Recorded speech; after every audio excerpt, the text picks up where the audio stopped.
ready to go. Thank you so much. Thank you very much, colleagues. It's a pleasure to be with you today. We are moving to session number 4. This is assessing avoided emissions, supporting and assessing global sustainability compatibility from cultural enablers. It's a wonderful session that is connecting the 1.5 series of sessions that we have during the previous days. For me, it's a particular honor to open and welcome this session because we have very prominent speakers, as you can see on the screen. They will be introduced by the moderator, Dennis Pamlin, shortly, but we are especially thankful to have a panelist like Nick Henry that is visiting us today. Is a good friend of us and also running innovation action in the green zone, so we look very much the opportunities to work together and amplify our innovation voices. Today we will have a very important event that is launching the purpose-driven assessment tools, and this has been a very much needed and demanded space to bring the cultural and the creative industry across the climate agenda, creating the innovation spaces to work together with the negotiation process, but also with the climate action actors to bring together the key actors under the culture and the creative industry to amplify the outreach or message towards different communities like youth, and also that different set of solutions providers that are very impactful when it comes to implemented climate action. Thank you so much for being here, and I hand it over to the moderator, Dennis Pamlin from Mission Innovation Rise. Dennis, the floor is yours. Thank you very much, Carlos. And welcome everyone to this event that I think is also reflective of the time of change we're in. We're moving from a phase where we focus on the negative and how to get rid of that, and that is important. But equally important, or even more important, I would say, is the vision for the future. What is happening? And this is where we see converging now, both the governance and among the corporate sector. We see those who are not just stepping up and saying how we should do things, but also how we should produce and deliver new things. Could you put on my slide deck, please? So I'll just start by giving a few slides before I introduce the panel. And what I wanted just to take a step back and clarify where we come from and the need. So next slide, please. Because we are still very much focused what we call in the static problem approach. We call in different sectors and we ask them to reduce their problems. Here we do it for climate, in other areas there are other challenges. But what we have seen is really fruitful and really interesting, and what the people on this planet are leading in is saying, let's start by focusing on human needs and how we create a better future for people. And we're going to ask those who can help us provide that. And I would say that it's actually been startups and some leading companies who've been taking the lead in that. But now also policymakers are starting to create that kind of framework. Next slide, please. And what we have done on the policy framework is to see how many of those policymaker strategy documents that focus on this human needs-driven agenda and have a solution approach. And it's really interesting to see because all of a sudden the world looks a bit different. Many countries in the global south, they have a very human needs-based strategy because they focus on how to provide food, nutrition, health, education. But still many in the West, they only address climate as a way of just reducing the negative impacts of their big emitting sectors. Not bad, but that's not what could drive the future. And I jokingly say that if we would have the current climate strategy, and if that would have been implemented 30 years ago, we would sit with fossil-free typewriters today. Because that was how you were writing 30 years ago. We would not have thought about the new ways of delivering on human needs. But that's also where we try and explore one of the most exciting policy initiatives that I have seen around the world. That's a new European Bauhaus, and we also been discussing with their team, is it possible to create that kind of race to the top where we help people to create new links and new ways of moving forward. And I would like to invite Ruth now as the first speaker to share some of her thoughts, being an advisor to the President of the European Commission, and have been leading much of the new European Bauhaus work. Your thoughts of being more purpose-driven and allowing a new generation of solution providers to really be part of the European future and the international future. So if you can put on Ruth, please. The floor is yours, Ruth.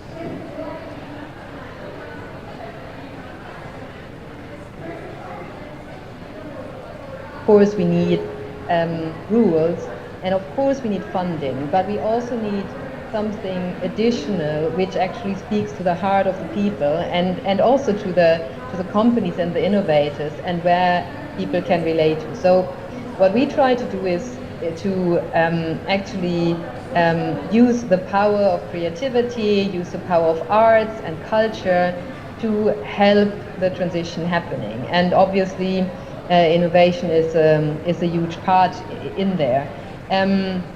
We do that first of all in the whole let's say design of the initiative, which is also not typical for the European Commission, meaning that it's a bottom-up initiative.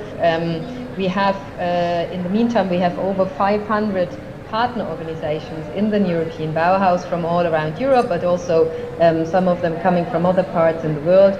And we are really trying to do the work together. So meaning when we are looking, for example, at how can we find new ways of funding, how can we, for example, mobilize philanthropic funding, how can we mobilize crowdfunding and combine it with public funding to also allow smaller projects, for example, to get funding.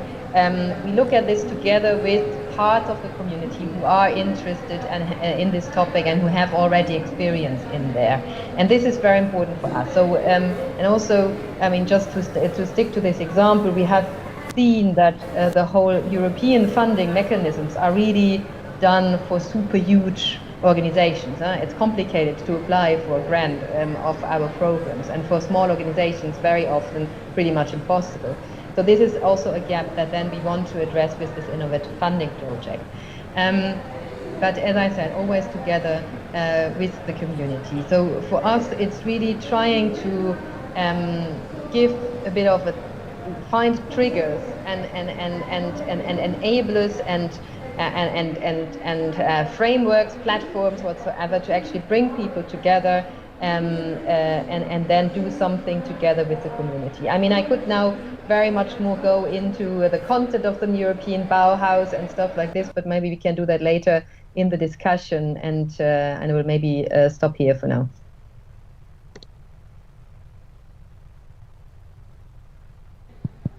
Thank you very much, Ruth. And I think there's especially two things I like to highlight that I think is really important, what Ruth was saying. It's really looking at the small stakeholders. How do we allow the many to participate? Because we come from an industrial society where concentration was really the leading thinking, but now it's much more decentralized. And we're going to see that from some of the speakers here also.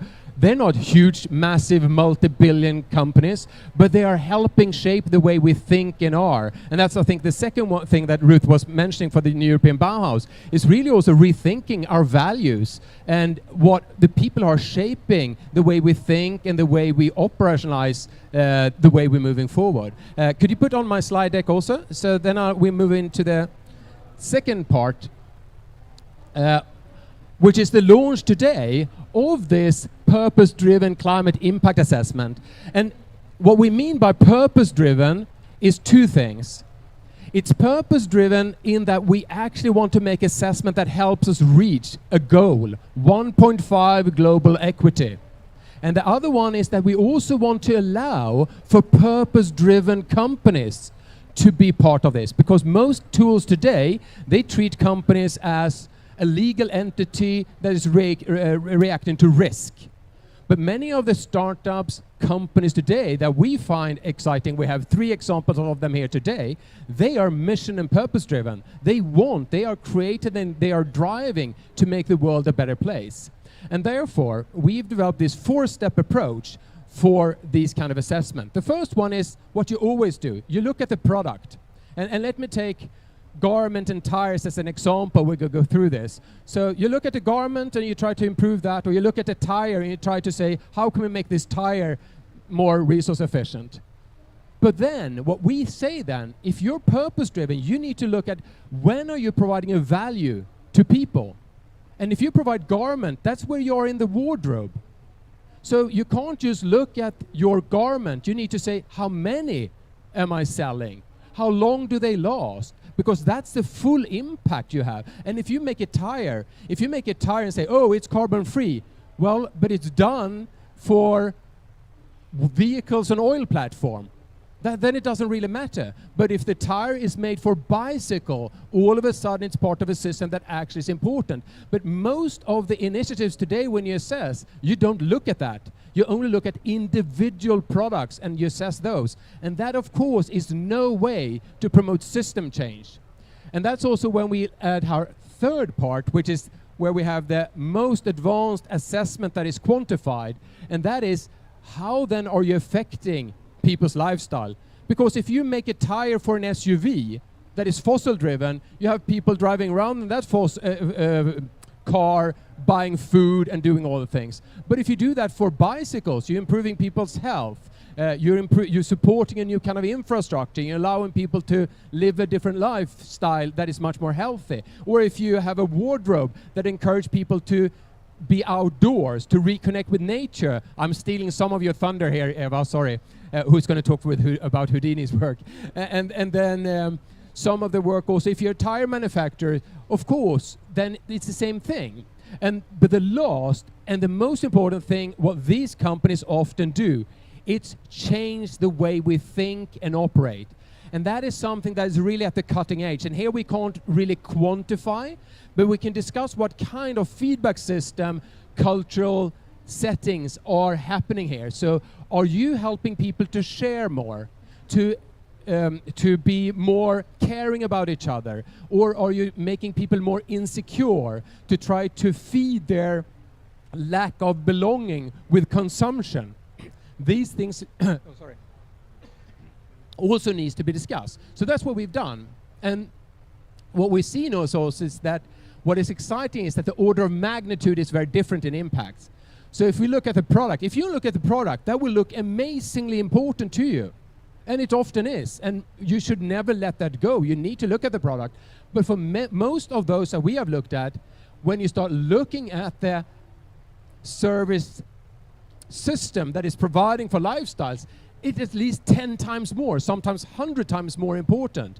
And if you start looking at the lifestyles that can be affected, you talk about another 50 times or 100 times. So all of a sudden, just caring about the 10 tons, of course it's important, but why are we ignoring the others? And now, of course, full disclosure, the companies we have here are actually those who are trying to have a positive impact pushing this direction. There are also companies who are doing good work on the 10 tons here, but that are actually, when it comes to lifestyles, are pushing in the wrong direction. And I think it goes without saying, for instance, some fast fashion, fast food restaurants, etc., they are promoting a very consumer-driven, unhealthy, car-driven society instead of another. So that is not to say that they are beyond reach. They can also change, but we need to acknowledge all these things and also start discussions about the kind of cultural impacts and values that companies are helping to achieve. So with that said, I'd like to hand over and let Clara, who has done many of the assessment and been doing the actual quantification of the first 3 steps, talk a little bit about the work. Thank you, Dennis. I hope you can all hear me now. So I will talk a bit more about the reasoning and methodology and scope of this assessment approach that Dennis just presented. And I want to start by saying something very basic, which is that environmental assessment, which is essentially what this work is, that it should contribute to reduced environmental impact. And to reduce environmental impact, you need to have a system perspective, of course, but the scope of this system can be defined more narrowly or broadly, depending on the specific purpose of the assessment. So if the purpose of the assessment is to optimize the carbon footprint of a product, then you can do a classic product level LCA. But if the purpose of the assessment is to reduce environmental impact at societal level and evaluate whether a solution is compatible with the transition towards a sustainable society, then you need to have a much wider societal perspective in your analysis.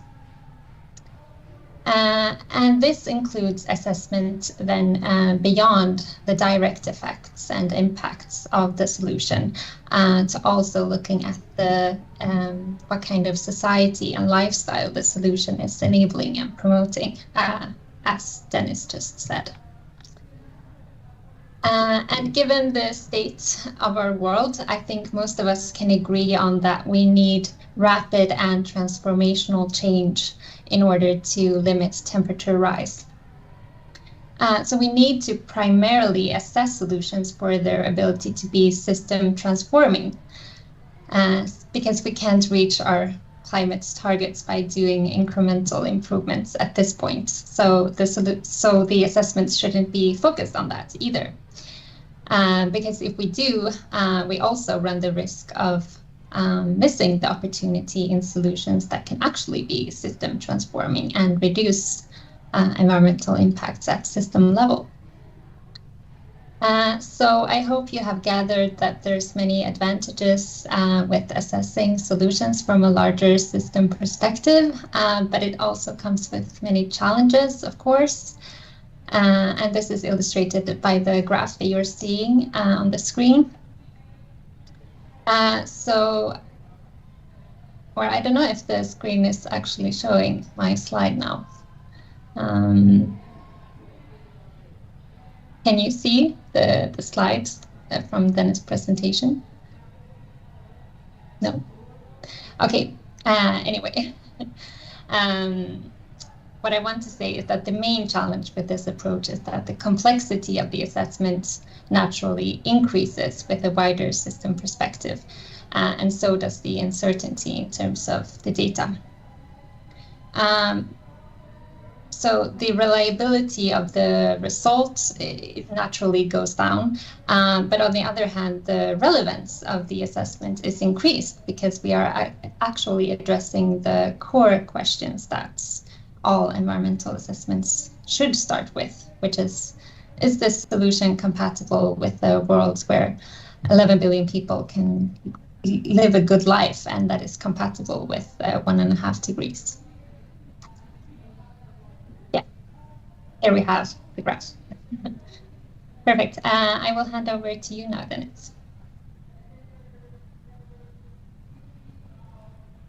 Thank you very much, Clara. And as you see here, it's really interesting because, as Clara was saying, the more relevant the assessment could be for sustainable development, the harder it is to get exact numbers very much of the time.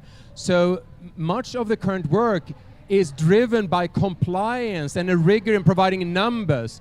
But many of the companies we have here is not driven by compliance or providing numbers. It's really guiding their business. And with that, I'd like to hand over to one of the leading stakeholders or companies I know of, Houdini Sportswear, who's really been championing sort of a mission-driven and purpose-driven approach to the whole business. Eva, the floor is yours. Thank you. Can you hear me? Great. I'm going to share some slides from here. Happy to be with you at a distance from Northern Europe. Okay, so Houdini Sportswear, a Swedish outdoor brand. Can you see my slides now? Perfect. So, Houdini Sportswear, an outdoor company based in Stockholm, Sweden.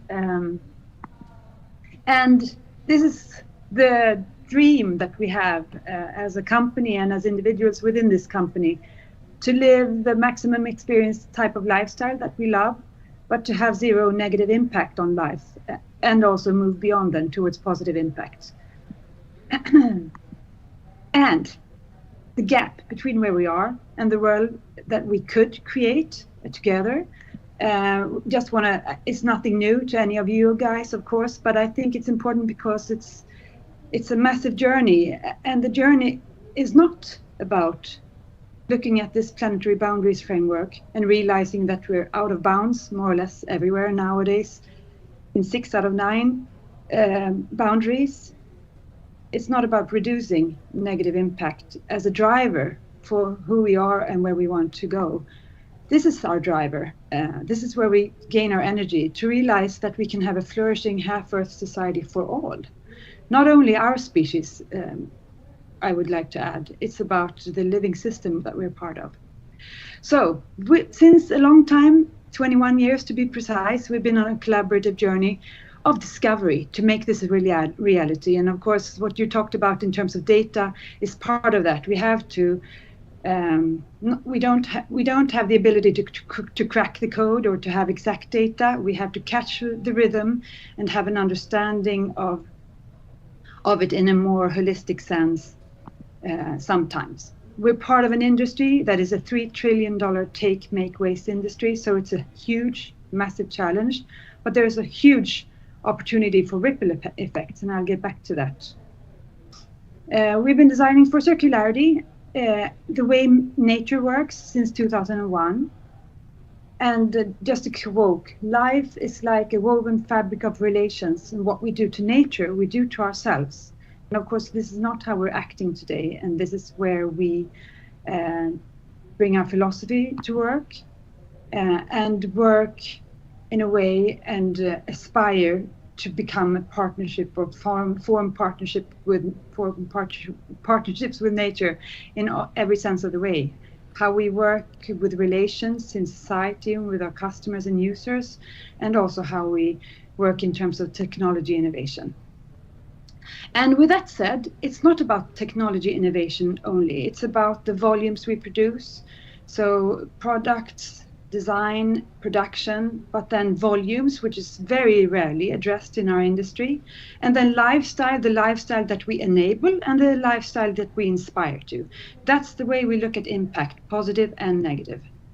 So we're exploring the ripple effects. And that's then the ripple effects in terms of positive impact that we can have as a small company that aren't intended or aspire to become the biggest, but to create the biggest ripples maybe.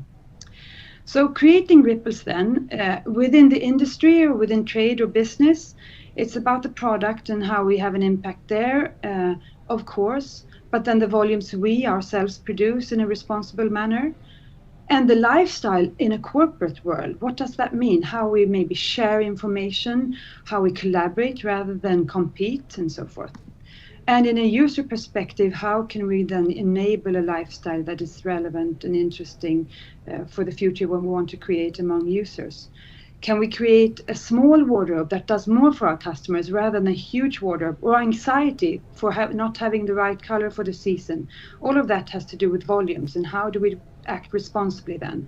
And how can we enable the lifestyle that they want to live, and that is also not only attractive for them, but on the pathway to the world we want to create. Just a couple of examples, and I won't share data today because this is explorative and we're working on it right now. But for instance, circular technology. If we innovate a circular technology, that is a small impact in terms of the P here, the actual impact that we can create as a company. But if we do it open source, that means everyone can use the same technology. And in between, watch the volumes we produce. And maybe then the ripple effect is massive. And we might focus only on the P in the traditional way of looking at things. But if we look at also volumes and applying open source, for instance, to make sure that we share our technology, it can have a massive, massive impact. The same goes for our responsible product offering and what that means in a ripple effect perspective, in terms of volumes that we produce and the wardrobes that our users have, a smaller wardrobe that does more for them, and a lifestyle that is enabled where you actually feel comfortable commuting by bike to work and prioritize that rather than taking the car, for instance. That type of ripple effect is massive compared to only looking at the product. And I can go on and on. Reconnect to nature. How can we inspire and enable a lifestyle like that? And what's the ripple effect then? And human-powered adventures, not promoting heli skiing, but promoting places like this and going by foot, or extending vacation time so that our employees can go by train instead of flying. All of those, what are the ripple effects of those? That's what we're exploring. And I think that's the most important part of our work right now, to understand the societal impact and the planetary impact. At the end of the day, we can share this species, a precious planet of ours. All life could prosper. It will be humanity's greatest achievement. I think that's a quote that I bring with me every day and wanted to share it with you guys. Thanks. Thank you, Eva. And I think that's a perfect segue also to a company, visionary, startup that I've been fortunate enough to have better contact with, Louise Berg and Sibship, which for me also is a perfect example of a company that if you look at it, what they're trying to provide, I go ahead a little bit and you say menstrual protection, really important, very important product. But the way Louise has tried to frame it as an empowering tool with apps, videos, to really shape the culture is such an interesting way to understand. But maybe you, Louise, can also share a bit of your experience of maybe not always the easiest to explain to investors and others on how this is happening. The floor is yours, Louise.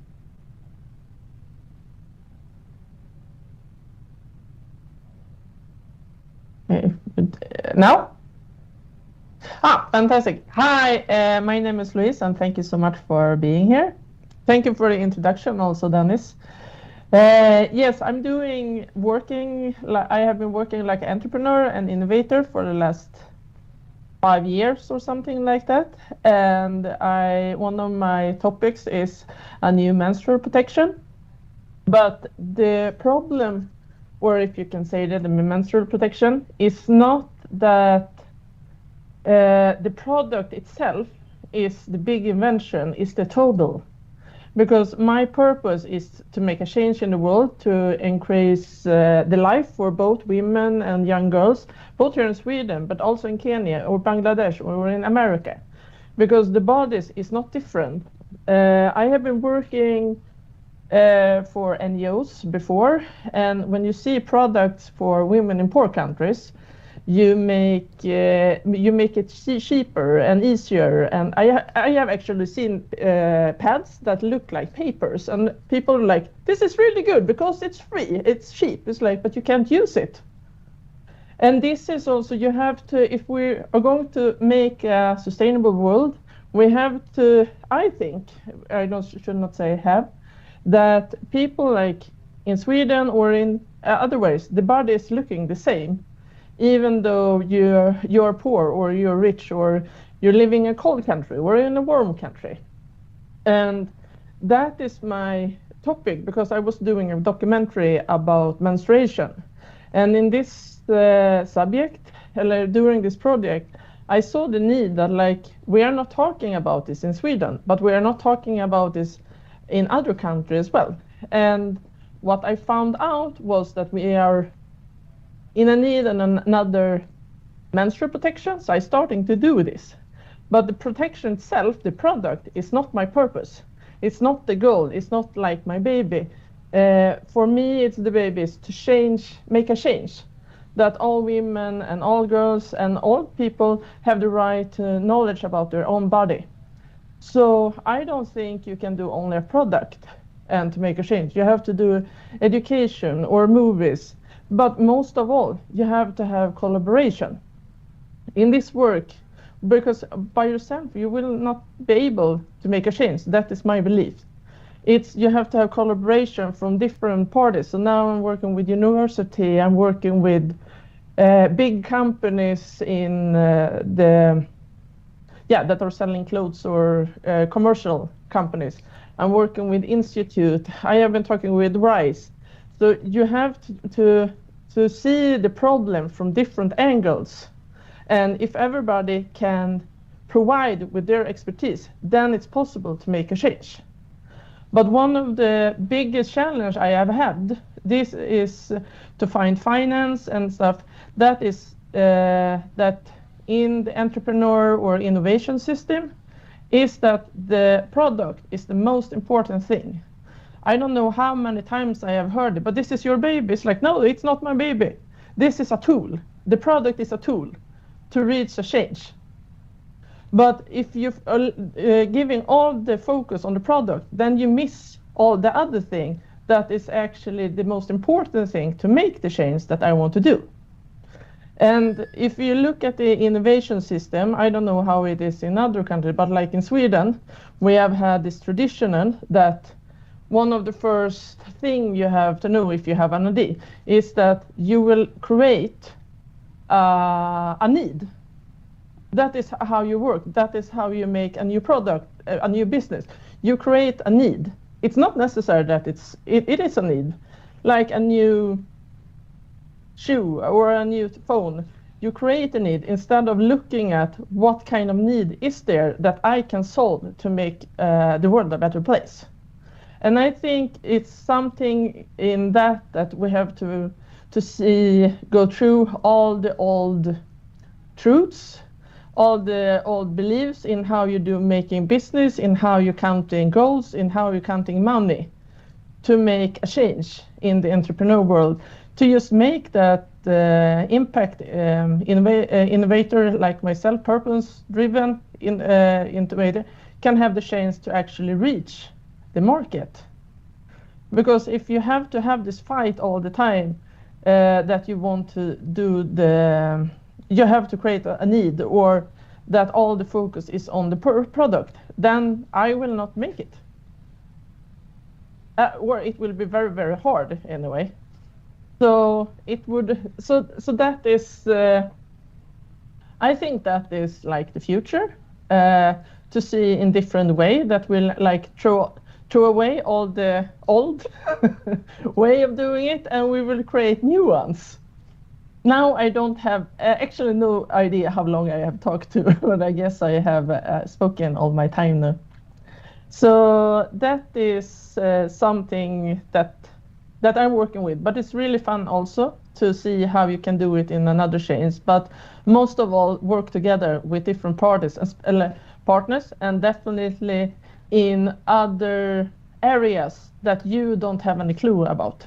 Because when you're working, if I'm here and another there and a third there, then you can see the problem or the need from different angles, and together you can create something really amazing. And it's also very fun with collaborations. So thank you for me, I guess. Thank you very much, Louise. And for me, I'm so proud and happy that you could join because many of you might know of Project Drawdown. Female empowerment is the top #1 measure for climate mitigation long term. How many conferences, events have you visited that have a startup or a company pushing that agenda? And that's also where I thought maybe not the climate contributions here are so tech focused. So maybe it is forum like the New European Bauhaus that are more forward looking and more new to these ideas that could really be the stepping platform also, because female empowerment is of course not just about carbon reduction. It's a much deeper question about where we want to be as a society. But I find it deeply troubling that we are so tech focused. You know, no offense to the green hydrogen, etc., but we have hundreds of thousands of green hydrogen events, and I haven't seen one about female empowerment really from an entrepreneurial perspective. We talk about the challenge, but to really have solution providers on the stage is such a great honor. So I'm so happy that you can join us, Louise, and I think it's, I know how you struggle also to fit in with the current system, and that's where I also think projects like ours, like the New European Bauhaus, how we can acknowledge and understand the kind of entrepreneurs that you are and say, how do we rig the system? Because as Ruth said also, the current system is not really meant for people like you. It's meant for larger institutions, the old industrial structure that we had. So, but we know that. It's not like we're not aware of that. So we need to find ways to support that. But with that also said, I'd like to hand over to someone that you might know, Nick, who is running the Climate Action and the Innovation Zone just right here, and who's been really a passionate person who's been trying to help bridge build between the policy making and the private sector, and really focusing on getting things done and not just talk about it. So it's been we had a really interesting dialogue. We launched our joint collaboration in London a few months ago on how do we assess this kind of exciting entity, because normal assessment tools, if you look at the conference organizer, they say, how can we reduce emissions from the flights and the venue? And of course that's important, but what kind of meetings are being arranged? What kind of new ideas are being proposed? And Nick is really trying to push the agenda here on getting the solutions for what is needed for climate on the agenda. So the floor is yours, Nick, to talk about your work. Great. Hi. Thank you, Dennis, and thank you to the other panelists. It's a pleasure to join this panel. So just to give some context, as Dennis pointed out, this is our 13th year arranging large-scale events at COP, alongside COP. And this year we launched, the second Climate Action Innovation Zone, having launched it at Glasgow last year at COP26. So this was a scaled up version of last year's Innovation Zone with many of the features and concepts that we wanted to launch last year, but COVID didn't allow us to do that, unfortunately. So as Dennis alluded to, actually an event is not just about minimizing the environmental footprint, it's about actually how do we create impact in the climate action in order to address climate action. And for us, we created an innovation zone that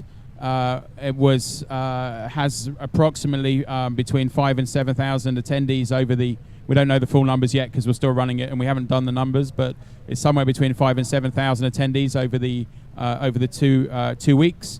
And we've facilitated 100 events within the 2 weeks within the Innovation Zone space, and within those 100 events, we have what we call we have seven flagship events which have got more than 300 attendees, and then we have a climate action stage which has had over 400 speakers over the 2 weeks, which creates a much more with a fully live streamed digital content with a global audience.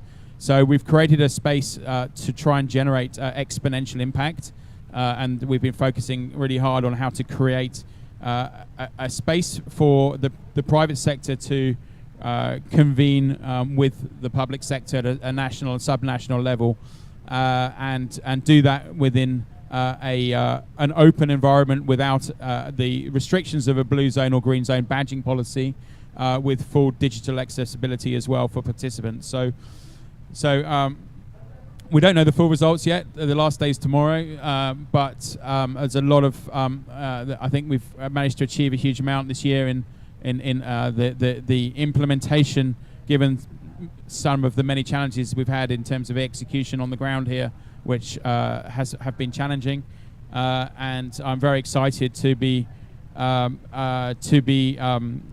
working on this collaboration with Mission Innovation to launch this first impact analysis, which I believe the results will probably be ready in about a month and a half. So just to give some additional context, we launched the Climate Challenge Lab this year, which is addressing 27 climate challenges in partnership with KPMG, and each of those climate challenges was addressing what we would deem to be major challenges, climate-related challenges at COP.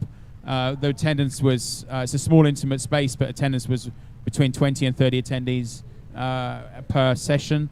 And we also hosted, in addition to that, a whole series of roundtables as well, which went extremely well, adjacent to the main flagship events, which were addressing typical challenges around energy transition and the like. So yeah, it's been a really I think a really beneficial and rewarding couple of weeks to try and shift the innovation agenda and really focus on that space. We're looking at implementation and climate action solutions as opposed to the promises and commitments, which as we all know from the outcome so far, and hearing what's happening here in Egypt, unfortunately there's a long way to go, and we're falling a long way behind. So thank you. Back to you, Dennis. Thanks a lot, Nick. And I really want to emphasize that these are, of course, 3 examples. You know, an outdoor company, provider of culture change through menstrual protection, and a conference organizers.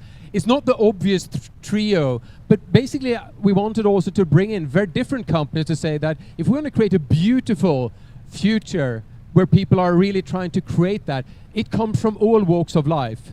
We had yesterday also lawn mower company, who makes grass nicer, but are now thinking about how to green cities and how to provide an outdoor environment also that is beautiful and engaging and reconnecting. And we saw huge connection between Houdini as an outdoor company and that company, saying, how do we create these beautiful companies together, future together? And that's also something I'd like to give you the floor back to you, Ruth, in terms of building the beautiful Europe. If we look at that very narrow, then of course it's buildings, and it's easy to do that, get the architects and the building companies popping up. How can also the other companies who are also, and maybe even more important for setting the scene, I'm thinking both short term, how we connect with nature, how we live together, but also long term, how we empower women and marginalized groups to be part of also that conversation, because still our society is quite dominated by older men. So if we don't challenge that, we might also find all the initiatives being sort of drift in that direction. So I know you've done a lot of exciting work to allow new stakeholders to move into that platform. So maybe you can share something, Ruth. Well, first of all, I think my president would for sure be in favor of more women empowerment. But that said, I think there are so many things that can be done. But when we talk about beautiful, and the European Bauhaus has actually 3 key values. So it's sustainability, it's inclusion, and it's beauty or aesthetics. And when we talk about beautiful, we do not only mean, that your house should be nice. That is also important, because only if you feel well where you live, then, you can actually also do change afterwards.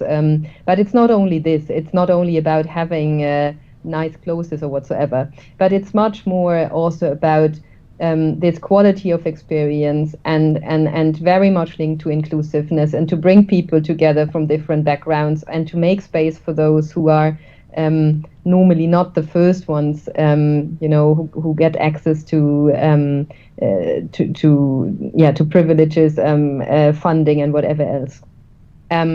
It is, however, very difficult to do that as a European institution because we are a very big, heavy, and organization with a lot of rules in place, also for good reasons, because we deal with public money and stuff. We obviously have to operate in a certain framework. But indeed, I mean, for us, it was from the start very important to really open the door for all and at the same level. And just to give you an example, we had quite a lot of difficulties in the beginning, for example, with the European Parliament, because the Parliament complained that they were like on the same level than a citizens' initiative from the south of Spain. Because they are not used to it, and it's completely normal. Because normally, I mean, in the European policy making, it's the Parliament, the Council, and the Commission who deal with each other, and we have stakeholder consultations and stuff. But these are the people who make the decisions, and so they were really upset in the beginning, and we really had to invest a lot into explaining to them why we do that and what is behind it. And now it's all fine, and they are happy and they are on board. But I think that shows very much that this approach was really unusual in the European bubble, let's say, and really needed also some explanation. The funding one is another example that I gave already earlier, and then we also try to how can I say that now? Try to design our course and programs in a way that it is open for everyone. And we also try to then reach out, especially to those who are not anyhow applying, which is also something that is sometimes difficult. When you go back, to the buildings part, and you talk about the future of cities, for example. Of course, you have cities from the Netherlands and from other countries like this who are there, or Barcelona, who already do a lot of work in there. You have much less cities from Central and Eastern Europe, for example, because and these are the things that we are looking at. So how can we encourage those who are not already the convinced ones, not already those who are anyhow on the forefront and champions in their area. But as I said, it's not always easy. And so if anyone has like good ideas, how we can improve that and how we can actually already reach those who are not already super interested in European policy, super interested in what we do on climate, and so on, so on, so on. We are always very happy for creative and innovative ideas. Thank you, Ruth. I think that's fantastic. I always find it fascinating that those who actually are in the forefront are the ones who most acknowledge their weaknesses. Because when we look around here at the conference, I see so many old institutions that refuse to even acknowledge that they have some problems, being large-scale, old structures, etc. So, yes, I think the European Bauhaus, as all of us, I'm from Mission Innovation, we also struggle. We are in a 19th, 20th century infrastructure trying to reach into the 21st century. So we all struggle with that. But I really encourage anyone, if you haven't read the op-ed that von der Leyen wrote, she introduced the European Bauhaus, that was one of the first documents that I read that I felt, again, hopeful for policy making. Because I felt there was so much people just talk about the problem, and there was always finding an excuse for the market or something else. But all of a sudden, there was a vision of trying to create something based on democracy and joint future. So that's what I think also. I really, everyone, I will encourage you to take up, Ruth, also. If you have something to contribute to, please join, because this is a difficult journey, but it's a very interesting journey. And European Bauhaus is, European-centered, but it is a global thinking. It's relevant for the world.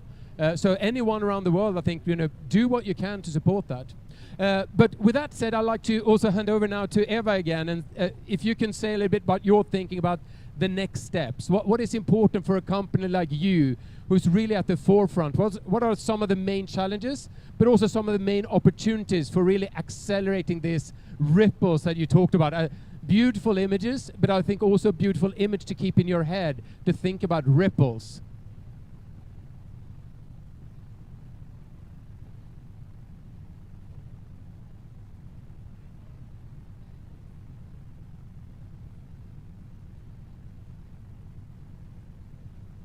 We can't hear you, Eva. You're muted. Sorry. Thanks. I don't think this is me.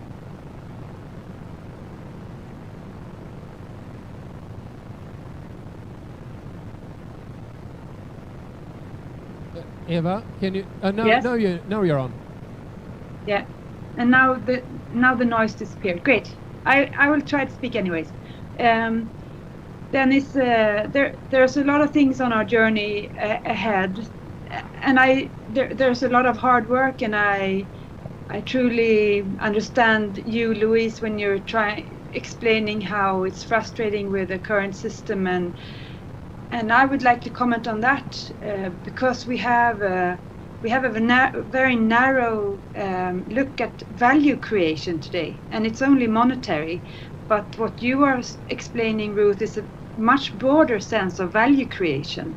And if we all can embrace that and get into that type of thinking, and also evaluate each other and have ambitions in terms of value creation in that holistic sense, then it will be much easier to collaborate and move on in the right direction together.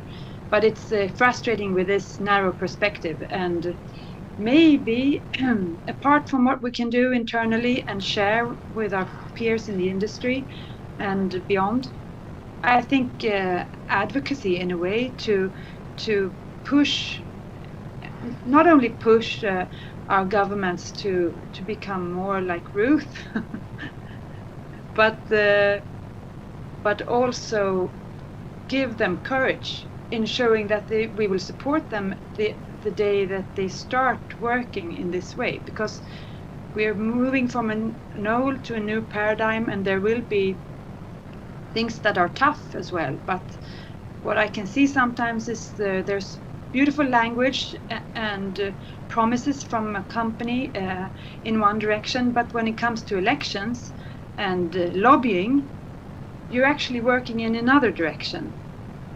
And that is, of course, not the way to move forward for real. So advocacy, I think, is going to be on, and some brutal honesty from companies. We are not managing everything. We're not completely circular, for instance. For us, it's really important to be transparent and honest about that, and not use the old paradigms, ways of trying to make everything sound beautiful. Although beauty is important, and ambition, honesty is equally important or more important in order to achieve beauty. Thank you, Eva. I think that's one of the most difficult balances we have, to be optimistic and realistic. So really believing that we can do something, but not shy away from the enormous challenges we have in society, that we are killing species by the minute, that we are treating human beings in a horrible way, but also doing amazing things at the same time. And I think it's sometimes we tend to fall into either being super optimistic and you think that technology will solve everything, or super pessimistic that everything is so horrible. But how can we acknowledge the horrible things but still believe in the future? I think that's one of the most difficult things. But also, as you said, Eva, and I hope we will contribute to that, how can we acknowledge and highlight, and that's also maybe in collaboration with New European Bauhaus, because often it's not money, just highlighting those that are providing new values to society along the new lines, not just economic values, but other kind of values. And that sort of leads up to you, Louise, in terms of, which I think is one of the most extreme cases I've come across, that, to be honest, your economic value might be quite small, but your impact in terms of value creation for strengthening could be magnitudes larger. So, what would be your 2 or 3 wishes for next 12 months to take off and move forward? Hi, thank you. For my company or for my, I think it's like what Ruth and Eva said, that in the old way you are only supposed to view big numbers and a positive way and optimistic. This is the way to go, but be transparent with the hard stuff. Everything isn't like flowers and beauty. It's you can be optimistic and show a positive future, but you can also be realistic and say this is what we have. Because I think that is like the problem for big companies or companies today, that the consumers just want to hear the one that actually tries to do something. They get shit because they are transparent, but the one that isn't transparent, then you think this is good. So I think in this way that you can vote for participate in a company that has this what do you call it, purpose driven, with that you said that the impact is high, but the money is not the important. Of course you should have a positive and you should have returns and everything, but the goal is higher. So I hope to find new collaboration and to help more people be driven for the purpose, that higher goal is the important thing, not just create new needs, actually solve the needs that actually are there, because there is a lot of needs out there, and to realize them, be open about them, and then have an optimistic view on that we can solve them together. It takes time, it will be sweaty, it will be hard, but we can do it, and just acknowledge that. Because I just had one more thing to say. It's like the women empowerment. When I started this project, we reached almost all of the Agenda 30, all the goals, but people get so angry about that, so I took some away. And then people get, like when I was in an audience, then they get more happy and said, but you reached this and this. And I was like, yeah, I know. But I had to take them away because it was... So the point I want to say about this is that if you give a vote for women empowerment, then you will also come closer to resolution with our environment. And I really believe it. And I think it is that, like you said. Thank you very much. It seems like honesty is a theme here that we need to challenge. And I think one of the persons who's living in a turmoil on honest brokers, PR people, short-term, long-term thinking is Nick.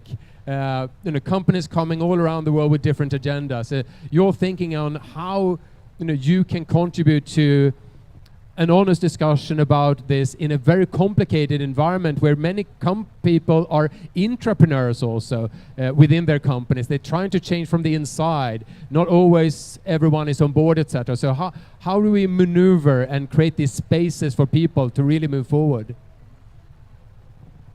Thanks, Dennis. So I think that the beauty of COP is that it creates a space, certainly for me, that gives me one point in the year that's a great space to learn. And as those connections that are planned and unplanned, we were in a roundtable 2 days ago on food security, and actually the roundtable and some of the connections I made in that roundtable were really interesting.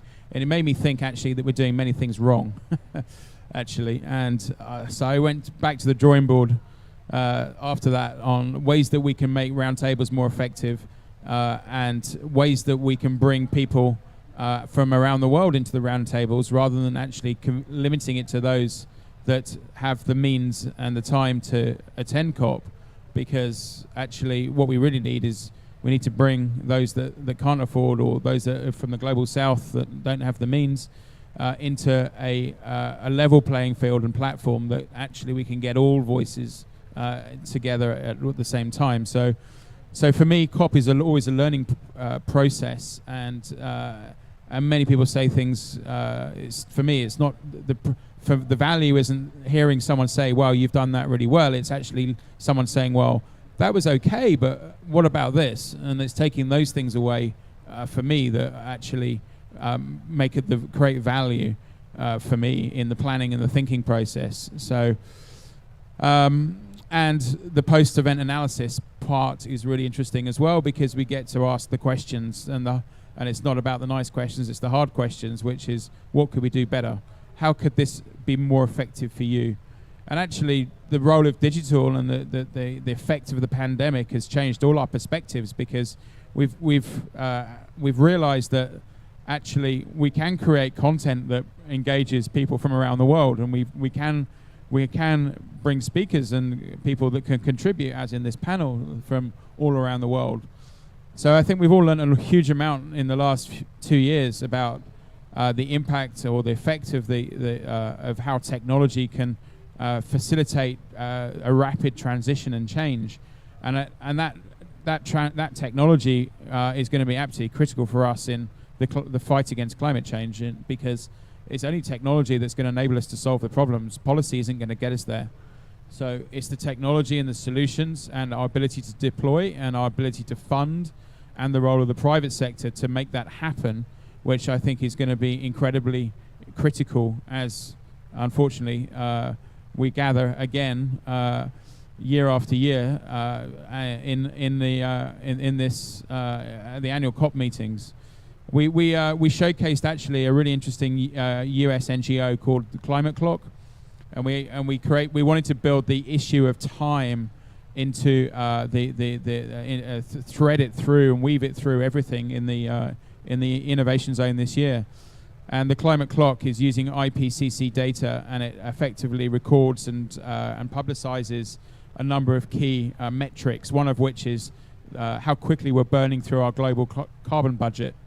And we currently have 6 years, and I think it's 5 months left before we've effectively burnt through our global carbon budget, which is absolutely terrifying.